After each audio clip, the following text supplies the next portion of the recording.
Assalamualaikum warahmatullahi wabarakatuh. Perkenalkan, nama saya Anissa Dinil Qoyimah, nomor induk mahasiswa 201101010043. Saya berasal dari kelas PAI A1. Assalamualaikum warahmatullahi wabarakatuh. Selamat pagi anak-anak. Gimana kabarnya? Sehat? Alhamdulillah. Oke anak-anak, sebelum pelajaran hari ini dimulai, sebaiknya kita berdoa terlebih dahulu. Baik, kepada ketua kelas dimohon dipimpin doanya. Amin. Oke, sekarang Ibu minta kepada kalian semua untuk mengecek teman-teman kalian apakah hadir semua hari ini? Hadir semua? Alhamdulillah. Oke, sekarang ini adalah pertemuan pertama. Jadi, kita akan mempelajari mata pelajaran pendidikan agama Islam. Ibu minta siapkan bukunya masing-masing ya.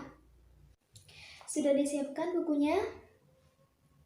Oke, sekarang kita mulai pembelajaran hari ini, yaitu materinya adalah meyakini kitab-kitab Allah Subhanahu wa Ta'ala dan mencintai Al-Quran. Adapun pembahasan yang akan kita bahas ada dua, yaitu yang pertama pengertian iman kepada kitab-kitab Allah Subhanahu wa Ta'ala, dan yang kedua adalah macam-macam kitab-kitab Allah.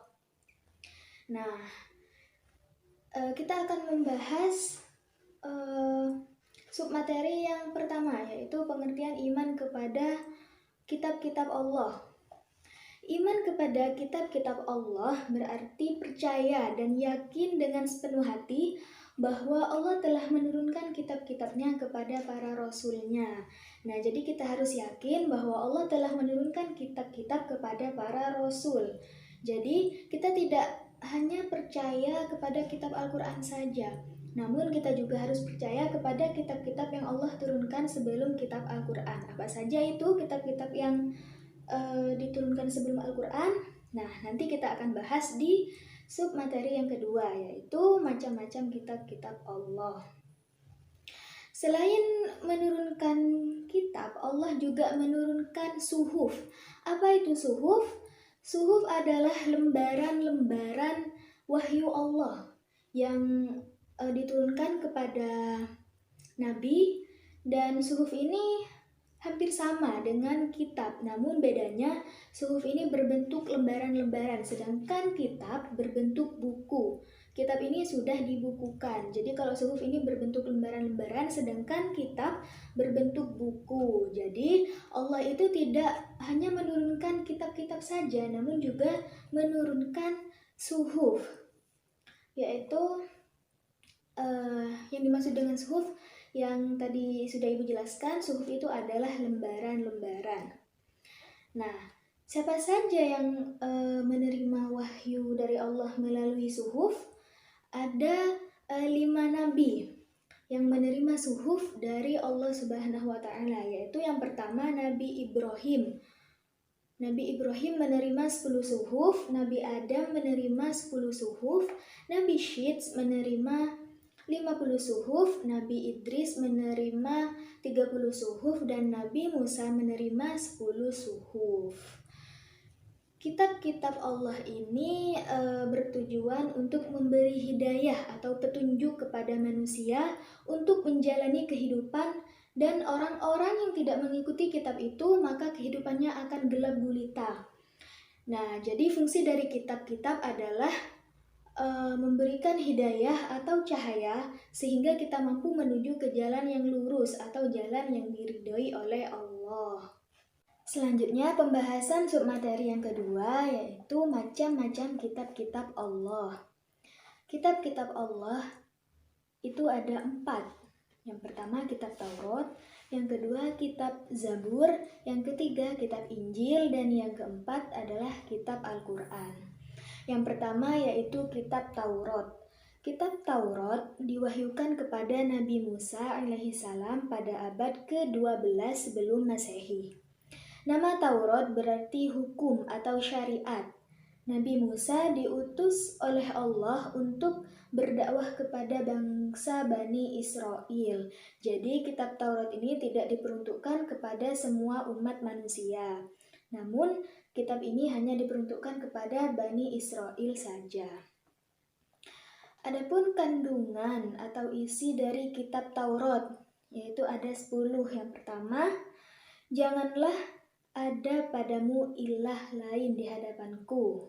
Artinya yaitu tidak boleh menuhankan yang lain. Yang kedua, janganlah kamu menyembah patung atau berhala yang menyerupai apapun.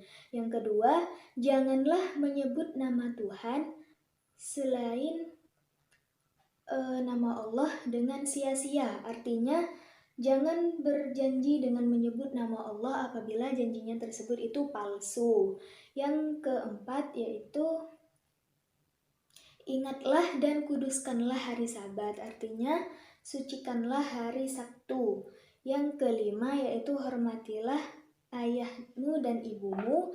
Yang keenam, janganlah kamu membunuh sesama manusia. Yang ketujuh, janganlah kamu berzina.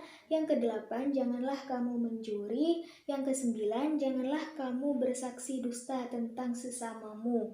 Dan yang ke-10 ini adalah janganlah kamu mengingini apapun yang dimiliki oleh sesamamu. Artinya kita tidak boleh bersikap iri dengki atau hasut.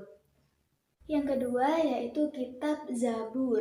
Kitab Zabur diturunkan oleh Allah kepada Nabi Daud alaihissalam untuk bangsa Bani Israel atau umat Yahudi. Kitab ini diturunkan pada abad 10 sebelum Masehi di daerah Yerusalem.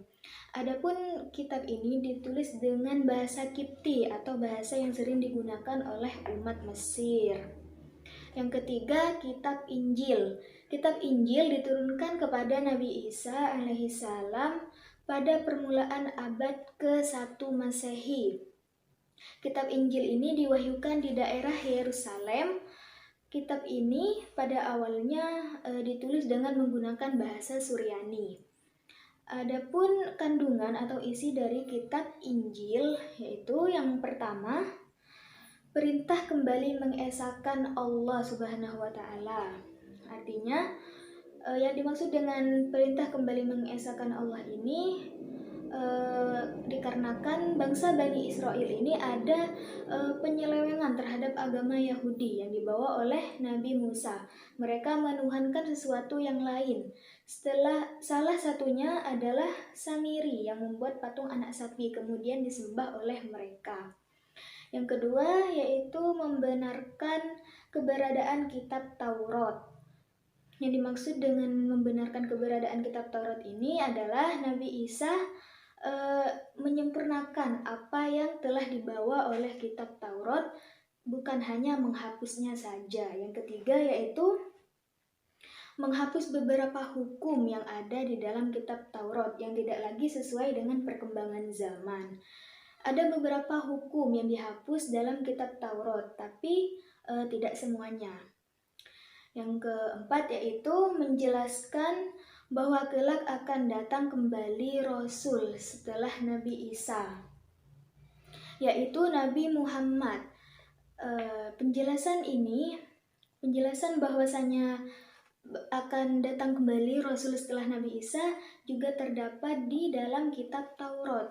Jadi kedatangan Nabi Muhammad ini sebagai Nabi akhir zaman juga dijelaskan di dalam kitab Taurat. Yang terakhir yaitu kitab Al-Quran. Kitab Al-Quran merupakan kitab yang diturunkan oleh Allah Subhanahu wa taala kepada Rasul yang terakhir. Siapa Rasul yang terakhir? Nah, Nabi Muhammad Shallallahu alaihi wasallam. Kitab suci Al-Quran diturunkan Allah Subhanahu wa taala sebagai penyempurna dan membenarkan kitab-kitab sebelumnya. Nah, karena kitab Al-Quran ini diturunkan di paling akhir, maka fungsi Al-Quran adalah sebagai penyempurna segala sesuatu, baik itu berupa hukum-hukum yang telah dibawa oleh kitab Taurat, Zabur, dan Injil. Kitab Al-Quran ini juga terjaga keasliannya. Kitab Al-Quran tidak mungkin diselewengkan karena kitab Al-Quran ini selalu ditulis dengan bahasa Arab dan dihafalkan oleh jutaan manusia, sehingga apabila ada yang ingin merubah Al-Quran itu sangat mudah diketahui. Jadi siapa saja orang yang ingin merubah Al-Quran, maka itu akan diketahui siapa yang ingin merubah dari Al-Quran. Nah, selanjutnya ada hikmah-hikmah beriman kepada kitab Allah. Di sini ada 9 hikmah, yaitu yang pertama memberikan petunjuk kepada manusia mana yang benar dan mana yang salah. Yang kedua, pedoman agar manusia tidak berselisih dalam menentukan kebenaran. Dan yang ketiga, memberikan informasi sejarah kehidupan orang-orang terdahulu. Dan yang keempat, manusia dapat mengetahui betapa besarnya perhatian dan kasih sayang Allah kepada para rasulnya. Yang kelima yaitu manusia yang beriman mengetahui mana yang baik dan mana yang buruk. Yang keenam, mensyukuri segala nikmat Allah. Yang ketujuh, hati manusia menjadi lebih tentram dan menambah ilmu pengetahuan. Yang kedelapan, memiliki sikap toleransi yang tinggi. Dan yang kesembilan adalah meningkatkan kesabaran dalam menerima ujian, cobaan, dan musibah. Materi sudah Ibu jelaskan. Sekarang Ibu akan memberikan waktu kepada kalian untuk mempelajari lagi materi yang sudah Ibu jelaskan tadi. Apabila ada materi yang belum difahami, silahkan ditanyakan. Dan nanti juga Ibu akan memberikan pertanyaan kepada kalian. Maka dari itu, kalian sekarang pelajari terlebih dahulu materi yang sudah Ibu jelaskan. Oke, Ibu lanjutkan kepada pertanyaan. Ibu akan memberikan pertanyaan dan siapa yang bisa menjawab silakan angkat tangan. Oke. Pertanyaan yang pertama. Apa itu suhuf? Ayo, siapa yang bisa menjawab? Ya, Dinda. Iya, betul sekali. Suhuf adalah lembaran-lembaran wahyu Allah. Oke, pertanyaan yang kedua adalah kitab Taurat diturunkan kepada Nabi. Ayo, silakan yang mau menjawab. Ya, Raffi, silakan. Betul sekali, kitab Taurat diturunkan kepada Nabi Musa alaihi salam. Lanjut, pertanyaan yang terakhir yaitu pada abad berapa kitab Zabur diturunkan? Ayo, siapa yang ingin menjawab? Iya, Lisa. Betul sekali, kitab Zabur diturunkan pada abad ke-10 sebelum Masehi. Betul sekali. Oke. Kalian semua sudah menjawab pertanyaan-pertanyaan yang Ibu tanyakan tadi dengan baik dan benar. Itu berarti kalian sudah paham dengan materi yang Ibu jelaskan tadi. Sebelum pembelajaran hari ini berakhir, Ibu akan memberikan tugas kepada kalian. Silakan dibuka bukunya halaman 15. Di situ ada soal pilihan ganda. Silakan dikerjakan dan dikumpulkan pada pertemuan berikutnya. Dikumpulkan di pertemuan berikutnya minggu depan. Berarti minggu depan kalian harus mengumpulkan tugas ini ya. Sebelum pulang silahkan kepada ketua kelas memimpin doa. Amin. Sekian dari Ibu, kurang dan lebihnya mohon maaf. Wassalamualaikum warahmatullahi wabarakatuh.